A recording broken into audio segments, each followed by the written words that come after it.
Bugün miladi 30 Eylül 2022 Cuma, Hicri 1444 4 Rebiyülevvel günün ayeti. Ey peygamber, Allah'tan sakın, kafirlere ve münafıklara itaat etme. Şüphesiz Allah bilendir, hüküm ve hikmet sahibidir. Günün hadisi. Her kim bize karşı silah taşırsa bizden değildir. Bizi aldatan da bizden değildir. Tarihten haberdar olmak için tarihte bugün neler yaşandı hep birlikte bakalım. 1517 Oruç Reis Cezayir'i fethederek egemenliği altına aldı. Barbaros Hayrettin Paşa'nın ağabeyidir. Osmanlı'ya katılmadan önce Cezayir'i ele geçirip egemen olmuştur. Müslümanların denizcilik tarihinde önemli bir yeri olan Cerbe Adası, Oruç Reis tarafından 1513 yazında fethedildi. Burayı kendisine üs edinip Doğu ve Batı Akdeniz'de pek çok gemi zapt etti. Papa'ya ait o zamanın dev savaş gemilerini ince tekneleriyle ele geçirmesi şöhretini Avrupa ve dünyaya ulaştırdı.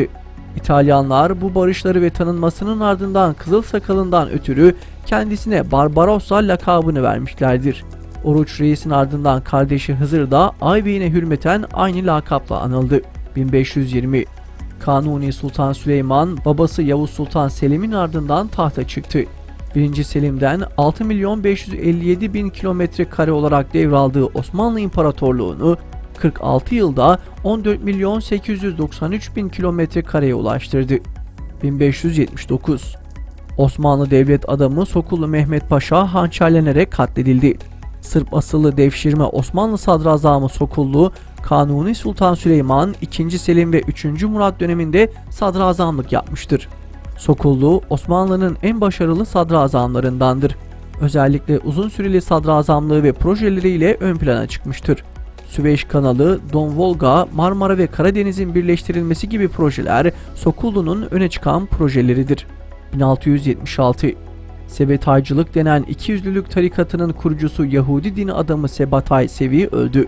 Sabetay Sevi 17. yüzyılda Osmanlı topraklarında İzmir, Agora'da doğdu. 22 yaşında Mesihlik iddiasında bulunan bir Yahudidir. Dünyayı kötülüklerden arındıracağına, tüm Yahudileri Kudüs'e götürerek orada yeniden tapınağı inşa edeceğine inanıyordu. Yahudiliği ikiye böldü. Sadece Osmanlı'da 1 milyon kişiyi peşinden sürükledi. Her kıtada binlerce mürit edindi. Mahkemeye çıkarıldığı kerhen Müslüman oldu. İnananların çoğu peşini bıraktığı ufak bir grup onu takip ederek Müslüman oldu.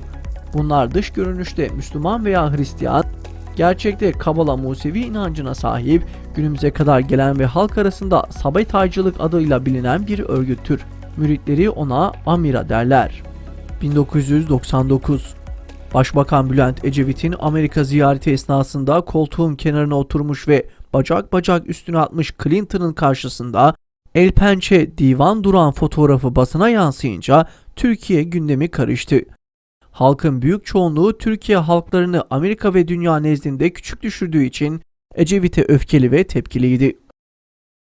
2005 Danimarka'da Efendimiz Hz. Muhammed sallallahu aleyhi ve selleme hakaret içeren karikatürlerin yayınlanması bütün İslam aleminde infiale yol açtı.